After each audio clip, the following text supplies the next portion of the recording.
Silas Malafaia é um dos pastores mais influentes do Brasil. Ele construiu a imagem de líder religioso bem-sucedido por décadas. Mas os bastidores desse sucesso escondem contradições, dúvidas. Documentos revelam que ele recebeu quase R$1 milhão em um ano da sua própria igreja. Enquanto isso, boa parte dos bens que ele utiliza está no nome de entidades religiosas. Avião, carros de luxo e viagens internacionais não constam na declaração de imposto de renda. E em 2015, a Assembleia de Deus Vitória em Cristo, Igreja do Malafaia, chegou a ser autuada em R$25 milhões pela Receita Federal. Essa mesma estrutura que financiou a atuação religiosa e vida pessoal, bancou também o apoio a Jair Bolsonaro. E agora serve para formar um exército de jovens influenciadores de extrema-direita. Mas qual é a verdadeira fonte de renda do pastor Malafaia? E onde termina a fé e começa o negócio? Terça-feira, 13 de maio de 2025.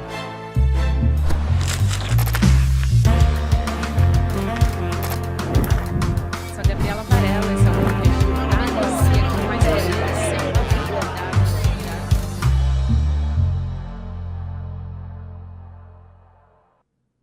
Olá, seja muito bem-vindo, seja muito bem-vinda. Eu sou a Gabriela Varela e esse é o Videocast em Detalhes. Aqui, sempre com um convidado, uma convidada, a gente analisa uma temática, uma notícia do momento. Nesse caso, a gente vai falar sobre uma reportagem, um podcast investigativo, inédito, exclusivo aqui do SL Notícias. Eu vou trazer um dos apresentadores e repórteres do podcast, que é o Igor Melo, aqui nosso repórter também do SL Notícias. Igor, muito feliz de falar com você e já te dou parabéns para você, para Juliana Dalpiva, para toda a equipe, né? Cristiano Botafogo, que fez edição, enfim, uma equipe muito envolvida para fazer tudo isso acontecer. Feliz de te receber para falar desse trabalho que está maravilhoso.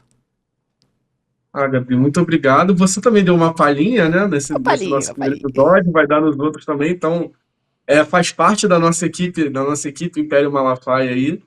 E, pô, assim, muito feliz com o resultado que a gente conseguiu entregar e com a repercussão e animado para os próximos episódios também. Vamos dizer, a gente pode ter daqui para frente até, né, um podcast chama No Alvo, né, gente? Então vamos dizer que o Malafaia é o primeiro alvo. A gente pode ter outros daqui para frente. Mas por que o Malafaia foi o escolhido para começar esse podcast investigativo, Igor? Gabi, assim, o Malafaia é uma figura que eu acompanho já tem alguns anos, assim, pelo menos desde 2018, aí, quando ele estava ali muito ativo no palanque do Bolsonaro na eleição dele, né? E também durante o governo, é uma pessoa que ganhou um destaque ali, teve ali um papel de um dos principais, se não o principal conselheiro do Bolsonaro ao longo de todo o governo. Mas, assim, eu iniciei esse projeto, assim, ou essa apuração mesmo oficialmente, no final de fevereiro do ano passado, né, tem um pouquinho mais de um ano. Para lembrar o nosso público, a gente teve uma manifestação bolsonarista na Paulista, aí em São Paulo, no dia 24 de fevereiro do ano passado, que foi a última grande manifestação do bolsonarismo. A gente chegou a reunir 185 mil pessoas no auge da manifestação, enfim. E o que me chamou a atenção naquele momento foi que teve uma polêmica em torno do financiamento, de quem pagava essa conta. O Malafaia deu uma entrevista cerca de 10 dias antes do ato, ele era o organizador, só para lembrar, dizendo que quem pagaria essa manifestação, os custos de trio elétrico, aquela estrutura toda, era a Associação Vitória em Cristo, que é o braço beneficente da igreja dele. Só que isso teve uma repercussão muito ruim, um monte de gente chegou, mais progressista, cobrando Receita Federal, Ministério Público, Polícia Federal que investigasse a origem do dinheiro, porque a gente está falando de um dinheiro de uma igreja, no final das contas, pagando não só uma manifestação política, como ainda por ser uma manifestação de caráter antidemocrático, enfim, com ataques ao Supremo, esse tipo de coisa que a gente tem acompanhado. E por conta disso, o Malafaia recuou, e alguns dias depois, 1 ou 2 dias depois dessa declaração, ele veio a público novamente e disse que era ele que ia pagar do bolso dele, pessoa física. Só que aí teve a manifestação, ele discursou, o Bolsonaro discursou, ela encheu muito, bombou, e o Malafaia se sentiu confortável para passar então a tripudiar desses críticos e das autoridades. E ele gravou um vídeo nas redes dele no dia seguinte à manifestação, onde ele assim abertamente desafia as autoridades. Ele fala, debochando assim, pode vir para cima de mim, vocês sabem quanto eu ganho, vocês têm meu imposto de renda, eu tenho dinheiro para pagar não é uma só não, eu tenho dinheiro para pagar várias manifestações, enfim. E aí, enfim, quando ele falou isso, me deu um estalo assim de falar, peraí, mas eu não sei quanto ele tem de dinheiro. Eu acredito que ninguém saiba. Sim, logo no primeiro momento, quando eu comecei, assim, nas primeiras pesquisas, primeiras coisas, eu me deparei com uma coisa que está no primeiro episódio agora, que é que a principal empresa dele, a editora Central Gospel, estava em recuperação judicial naquele momento. E assim, para o nosso público que talvez não tenha ouvido ainda, que isso está bem explicado no episódio, um processo de recuperação judicial é o último passo que uma empresa pode dar para evitar falir. Então, assim, significa que uma empresa está numa situação terminal, sabe? Então, aí me surgiu essa contradição. Peraí, esse cara tá falando que tem esse dinheiro todo, que paga, que acontece, mas ao mesmo tempo ele tá falindo com o principal negócio dele. O que tá acontecendo? E foi a partir daí que eu comecei a puxar esse novelo desses mais de 30 mil páginas de documentos sobre a vida financeira e a história do Malafaia, né? No fim, assim, fazer um pouco também essa biografia de quem é essa figura e como ele chegou até aqui. Acho isso muito bom porque o nome da temporada é o Império Malafaia, né? Então a gente está falando de vários braços financeiros da família, né, do Malafaia. Então, tem a igreja que você conta, destrincha isso no primeiro episódio, quais são esses braços, tem também a Central Gospel, tem a associação que ele está à frente, enfim.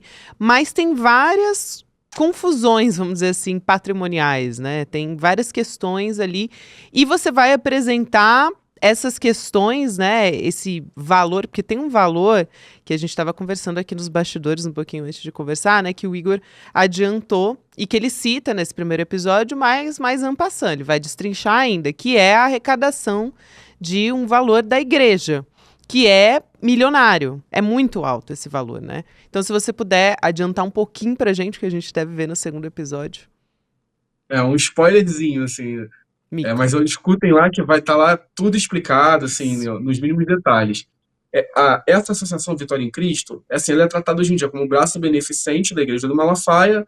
Na verdade, ela nem é isso, de fato. Ela foi criada por ele há mais de 40 anos para bancar o programa de TV dele. Era, digamos assim, era a forma que ele tinha de arrecadar dinheiro para pagar o programa no ar. E só que ela, ao longo do tempo, ela deixou de ser uma coisa pequena e se tornou assim a gestora de um volume de recursos assim inacreditável, eu diria. E aí a gente teve acesso a uma investigação da Receita Federal que mostra uma série de irregularidades nas contas dessa entidade, e ela traz a informação de que só no ano de 2010 a AVEC, essa entidade do Malafaia, conseguiu arrecadar quase 98 milhões de reais em doações. Sim. Para o nosso público ter ideia de quanto dinheiro isso é, você fazendo a correção monetária, isso hoje daria quase 230 milhões de reais. Assim, é muito dinheiro, um troço completamente fora da casinha, sabe? E tem uma série de problemas, assim, ninguém sabe exatamente de onde vem esse dinheiro, para onde esse dinheiro vai, o que esse dinheiro paga, porque eles não dão nenhuma transparência sobre como esse dinheiro é gerido, né? É uma coisa que fica ali dentro do seio da família Malafaia, acesso super restrito, e é uma caixa preta, como a gente até fala no final desse episódio. E a gente vai tentar abrir essa caixa preta no episódio 2 e mostrar um pouco para o público os bastidores dessa história, sabe? Com certeza. E aí tem também a reportagem especial no site. E ela é uma reportagem, assim, diferenciada em relação ao podcast. Claro que elas se complementam ali, mas também é interessante porque dá para dar um rostinho aos nomes que a gente conhece. Obviamente, Malafaia é um personagem super conhecido da política, enfim, e também desse braço religioso que ele atua há muitos anos. Mas tem personagens dessa história que também estão ali, né? Essas figuras da família dele, também pessoas que ele tem relações, né, políticas, financeiras também, elas estão na reportagem do site. Até para os ansiosos, eu acho que é uma dica boa, pessoal que está aí ansioso pro segundo, terceiro episódio, que lá é um pouco do apanhado geral do que vai estar nessa temporada. Eu acho que assim, o podcast aprofunda mais cada um daqueles pontos, mas a gente conseguiu fazer um apanhado geral ali que fosse coerente, e tem essa questão que você falou. tem cara de todo mundo, então, assim, os parentes, os pastores que a gente cita, e tem também as reproduções dos documentos, que é muito importante, porque já até a Juliana brincou na primeira edição, na sexta-feira, quando a gente fez o lançamento, eles gostam de print, a gente também gosta, então, assim, estão lá tudo, a gente tem imposto de renda, tem investigação da Tem Receita, até linha do tem de tempo. tudo ali. Pois é, assim, tá, o pessoal pede pra gente desenhar, a gente de alguma forma desenhou, sabe, a questão, né? Então, eu acho que o nosso pessoal que está assistindo é um exercício interessante também dar uma olhada na reportagem escrita, que a gente fez também com muito carinho, não é uma coisa meramente para constar, e tem essa possibilidade, você pode olhar lá, os valores que a gente cita, por exemplo, no primeiro episódio do imposto de renda dele, estão lá, o printzinho, para você conferir e falar, realmente, está aqui, eles mataram a cobra e mostraram o pau, sabe? Não É é coisa isso. de off, nem nada do tipo, não.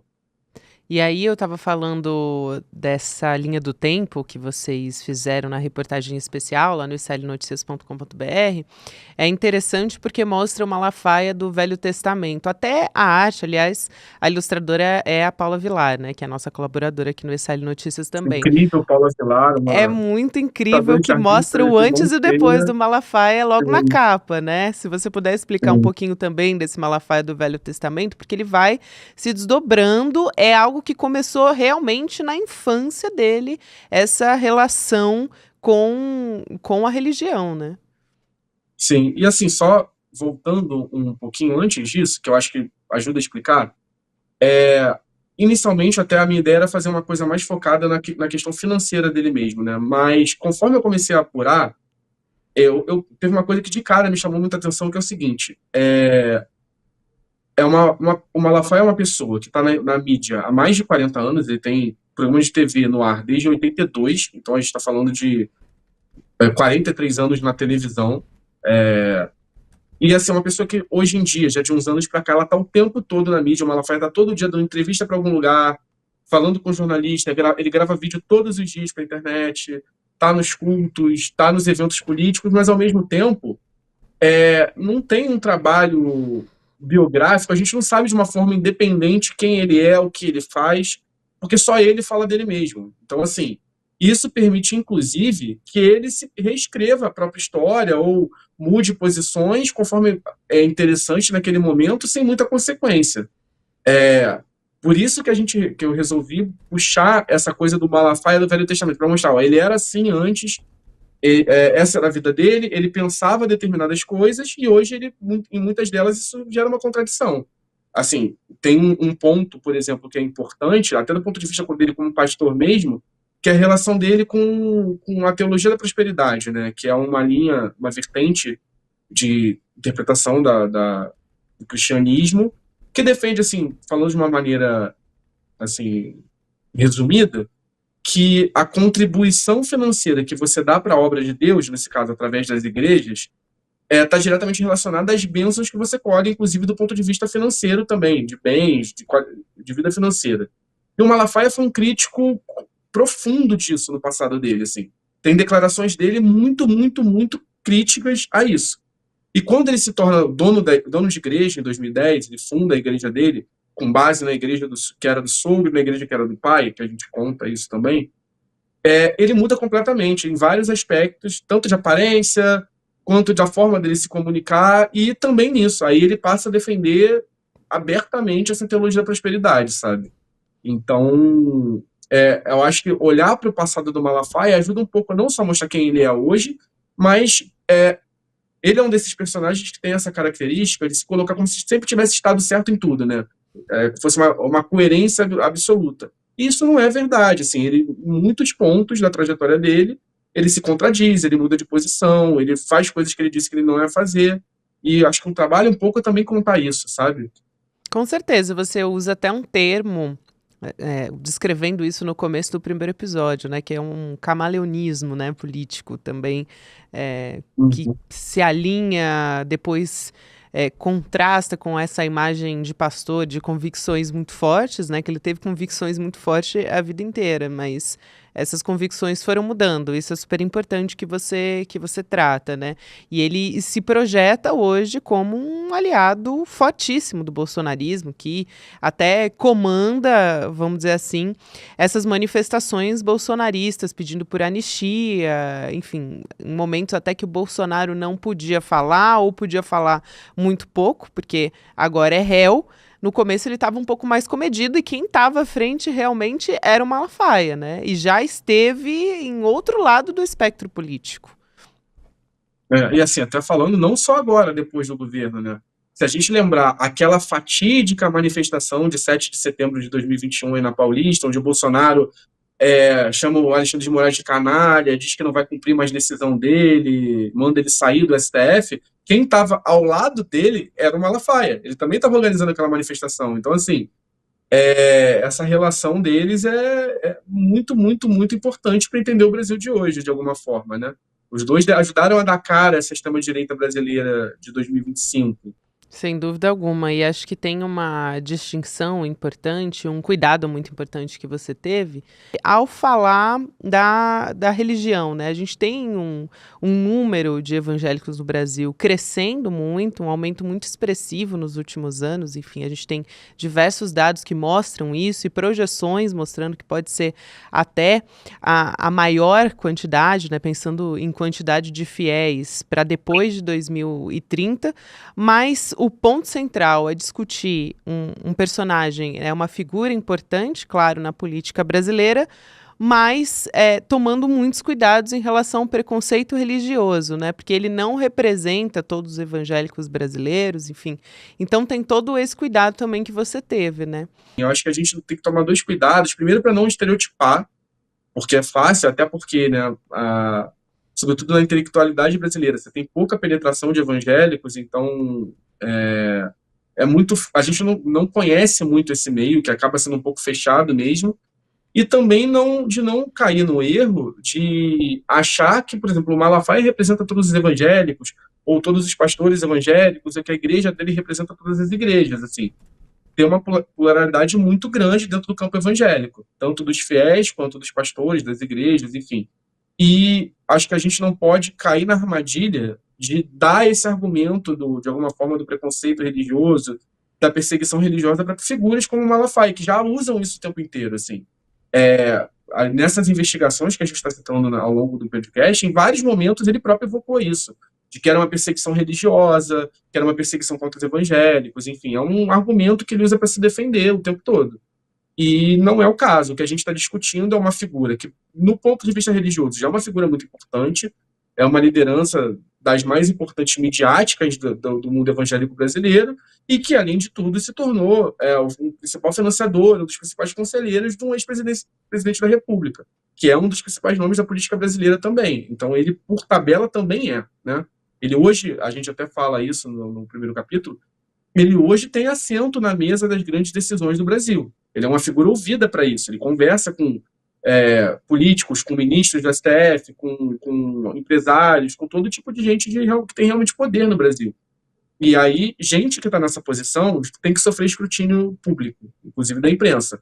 E especialmente gente que faz o papel que o Silas Malafaia faz, que é de o chicote da República, de tacar pedra em todo mundo, de cobrar todo mundo, de dizer que todo mundo é corrupto ou está errado, enfim. A gente está vendo agora ele fazendo com o presidente da Câmara, por exemplo, né? Assim, isso é uma coisa constante. Então, assim, quem se coloca nesse papel, quando está na posição de vidraça, também tem que aguentar, assim. Então, muito esse o mote que a gente está tratando, sabe? Não tem nada de errado em ser evangélico, a gente não está estigmatizando os fiéis da igreja dele mesmo. Pelo contrário, a gente até diz que em vários momentos, provavelmente essas pessoas não sabem o tipo de uso que ele faz dos recursos da igreja, da estrutura da igreja, da associação, enfim. Essas pessoas estão, de alguma forma, desinformadas sobre isso, porque ele não é transparente. Né? O Malafaia, Ele deu uma entrevista exclusiva para vocês, né? Uma primeira entrevista, na verdade foram duas, mas uma mais longa.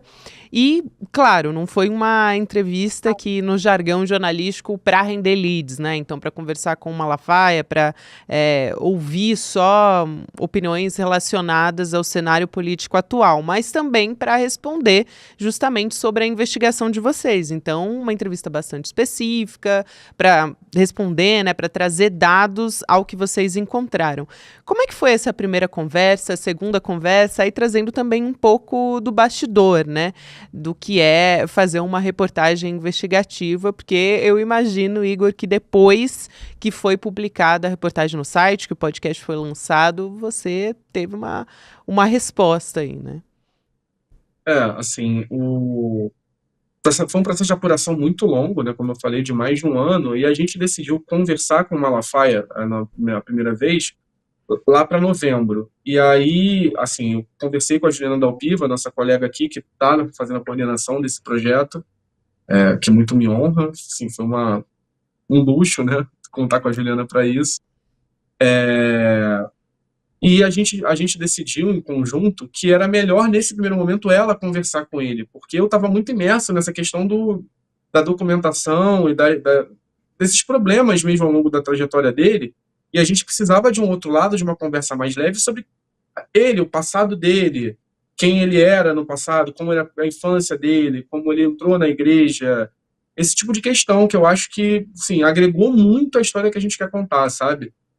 Eu já estava um pouco tentando apurar isso por outras fontes, né? Até registro histórico, imprensa, coisas que ele mesmo falou ao longo da trajetória dele, mas ter ele em primeira pessoa contando que, eu estudei na escola tal, eu comecei o meu namoro que virou o casamento que eu tenho até hoje assim, sabe? É muito rico também, assim, eu acho que, assim, é uma coisa muito minoritária, mas vendo os retornos sobre o primeiro episódio, eu acho que até houve uma certa incompreensão de parte do público mais progressista, como se a gente estivesse meramente dando voz para ele falar o que ele quisesse, mas na verdade não. A construção desse personagem tem que ser feita dessa forma. A gente tem que. As pessoas são multifacetadas, então é importante saber quem ele é em vários aspectos. Eu acho que a entrevista da Juliana é fundamental para isso. Aí, num segundo momento, agora já na reta final, a gente foi fazer o que a gente chama no jargão jornalístico de outro lado, né, Gabi? Que a gente Isso. tem uma série de denúncias e de questões que estão sendo trazidas nesse trabalho e a gente tem que dar espaço para as pessoas se defenderem. Eu tentei inicialmente, até por ser uma questão jurídica, e assim, de fato, uma pessoa comum como Malafaia não vai saber tratar em detalhes de processos mega complexos, enfim, natural que ele realmente não tenha o domínio pleno disso, entrevistar o advogado dele, o Jorge Vaciti Neto, que é uma pessoa que acompanha ele há décadas também, e atuou em todos os processos que a gente está abordando ao longo dessa série, assim, estava como advogando para o Malafaia em todos. E eu fiquei, semanas, assim, tentando entrevistá-lo, e a coisa não fluía, enfim, não tinha retorno do escritório dele. Uma semana antes da publicação, exatamente, na sexta-feira, eu entrei em contato uma última vez para falar, olha, a gente vai publicar, não posso esperar mais, e como é que vai ser? Ele vai falar ou não? E aí, a partir nessa última abordagem, o advogado topou responder perguntas, enfim, falar comigo de alguma forma. Só que eu mandei as perguntas para ele na segunda-feira, e quando ele viu o teor das perguntas, que eram sobre essas questões, digamos, mais complicadas, ele falou que responderia desde que eu procurasse também o próprio Malafaia. E assim, a gente não teve nenhum problema com isso. Eu estava só, na verdade, tentando endereçar as perguntas para quem poderia respondê-las melhor. Mas assim, a gente fala com o Malafaia quantas vezes for necessário. E eu entrei em contato com o pastor. Mandei para ele também. A gente falou ali pelo WhatsApp. Ele inicialmente tinha até me prometido que responderia só na quarta-feira. Mas quando ele viu quais eram as questões, ele não se segurou, né? Aquele jeitão dele, e tipo, começou a me bombardear de cerca de 20 áudios no WhatsApp, que a gente até reproduziu na reportagem escrita, a íntegra de todos eles, faz parte do material. Porque, assim, até para deixar claro aqui, né? Que eles gostam, por exemplo, de falar de que não vai cortar o que eu falo e tudo mais, a gente não tem nenhum interesse nisso. Tá lá até ele atacando a gente, tá falando que é safadeza, que nós somos esquerdopatas, não sei o quê, enfim. A gente não tem problema com isso, tá lá. O público vê o que foi dito. E isso acabou sendo uma nova entrevista, né? Ou, assim, são mais de 10 perguntas complexas que foram feitas para ele, ele respondeu tudo. Nem sempre de uma forma que esclareça de fato as questões, mas respondeu. E até por isso a gente está até pensando, Gabi, num episódio bônus, porque tem muito material que ele próprio deu que a gente não pode deixar de utilizar, né? Ô Igor, dá pra adiantar alguma micro coisinha, assim, de algo que ele falou e que te surpreendeu quando você ouviu a entrevista ou quando, na segunda ocasião também, que você conversou com ele, que você pescou algo que, nossa, isso aqui ele nunca falou, então, isso aqui me surpreendeu. Tem, assim, 2 pontos que eu acho bastante interessantes. Um é um pouco dessa coisa do passado dele, ele revela, por exemplo, e a gente já está tendo no primeiro episódio, que os empregos que ele teve antes, assim, eu acho que é rico de saber quem esse homem era, né, antes de virar quem ele é hoje. E tem também uma questão, que aí eu não vou entrar no detalhe, porque é uma questão importante do segundo episódio, mas sobre a questão dos bens de luxo que estão registrados no nome da igreja e da associação, que são tem jatinho, tem carro importado, enfim. E a forma como ele justifica isso, eu confesso que me surpreendeu, porque, assim, digamos que assim, não é a justificativa mais coerente do mundo para esse uso, porque ele basicamente ele faz como o Pelé fazia, que tinha o Edson e o Pelé. Então, assim, tem o Malafaia do CNPJ e tem o Malafaia do CPF, perdão, e tem o CNPJ da igreja. Só que o problema é que quem controla o CNPJ da igreja é o Malafaia. Então, assim, é como se fosse ele assinando em uma ponta uma coisa e assinando na outra também. Então, assim, isso eu achei interessante. A gente vai explorar esse ponto ao longo da série também, porque é uma confusão que ele cria intencionalmente, como se fossem instâncias diferentes, mas na verdade é ele decidindo sobre que ele vai usufruir, né? Então, assim, eu acho que é um ponto que dá pano para manga, digamos assim. Excelente, Igor. Já plantou a sementinha da curiosidade em mim e acho que todo mundo que está acompanhando também. Então, sexta-feira, dia 16 de maio, aqui para reforçar, e a gente não se perder no espaço-tempo, 16 de maio, a estreia do segundo episódio do No Alvo, que é o podcast que é apresentado pelo Igor Melo, pela Juliana Dalpiva e por uma grande equipe também, que foi ali plantando as suas sementinhas para fazer tudo isso acontecer. Obrigada demais, Igor. Um prazer te receber aqui. Parabéns pelo trabalho mais uma vez. Obrigado, Gabi. Também agradecer a nossa comunidade, porque a repercussão do podcast tem sido muito orgânica, assim, né? Tipo, como as coisas que o ICL faz em geral, a gente não tem lá o canhão que outros meios de comunicação tradicionais têm, mas o nosso público é maravilhoso e super engajado. A gente bateu hoje, agora segunda-feira, né, quando a gente está gravando, 150 mil reproduções do primeiro capítulo já, que é um número, assim, maravilhoso, que me deixa muito honrado, e pedir para o pessoal que puder compartilhar com os Sem amigos, dúvida. curtir, compartilhar no YouTube, fazer sua avaliação no Spotify, assim, é muito importante para a gente, para esse conteúdo chegar a mais gente, né? Porque, até parafraseando a frase que o Bolsonaro utilizava, que o Malafaia sempre endossou, é bíblico, né? Você conhecerás a verdade e a verdade vos libertará. Eu acho que essa verdade é uma verdade muito importante no Brasil de hoje. Obrigada demais, Igor. Até a próxima, querido. Valeu. Obrigado, Gabi, mais uma vez. E, pô, pós ordens, é um prazer sempre estar aqui no Detalhes com você, trocar uma ideia. Quando quiser, é só chamar. Prazer, querido, sempre. Também falando em conteúdo bom, gente, vocês podem ouvir o No Alvo, vocês podem digitar tanto no YouTube quanto no Spotify, mas eu quero falar de um outro conteúdo bom que é um conhecimento acadêmico que a gente produz aqui também com a nossa pós-graduação. Tem muita gente pedindo e a gente já abriu a matrícula da segunda turma da nossa pós-graduação aqui do ICL com a FESP de São Paulo, que é uma faculdade super tradicional de sociologia. Então, a gente já teve mais de 4 mil alunos e agora você tem a oportunidade também de cursar o nosso curso, né? Repensando o Brasil, Sociedade, Política e História. Então, a gente preparou uma aula magna para você, ainda que não conhece todos os detalhes. Essa aula magna da pós-graduação é com o coordenador do curso, que é o nosso Gessé Souza, nosso grande professor Gessé, sociólogo, autor de vários best-sellers, A Elite do Atraso, Pobre de Direita, enfim. Então, a nossa aula magna é Por que as elites odeiam o povo brasileiro? Ela vai ser aberta, vai ser online, gratuita também, ao vivo aqui no ICL, no dia 15 de maio, às 8 horas da noite. Então, um dia antes da estreia do nosso podcast. Fica ligado. Quinta-feira garante sua vaga em detalhesicl.com.br. Obrigada a você que me acompanhou até aqui. Bom demais estar de volta. Até amanhã. Faltam apenas 2 dias para a aula inaugural de lançamento da segunda turma da pós-ICL. Eu quero te convidar a refletir comigo. Por que as elites odeiam o povo brasileiro? E como elas se organizam historicamente para impedir que o povo tenha acesso à verdadeira soberania? No dia 15 de maio, às 20 horas, ao vivo. Você tem um canal, rádio ou TV? Chegou a hora de levar ao seu público o jornalismo que faz história. Democracia! No ICL, você tem acesso exclusivo a Chico Pinheiro. Esses caras fardados sempre estiveram tumultuando a vida democrática neste país. Leandro Demore. Aqui foi tudo tomado pela água, ó. Heloísa Vilela. Que a mesquita é aqui dentro do campo de refugiados. Juliana Dalpiva em campo. O conjunto probatório é muito forte. Apurando tudo de perto, feito por quem entende. São histórias que mudaram o Brasil e você pode levá-las ao seu público. Seja nosso parceiro.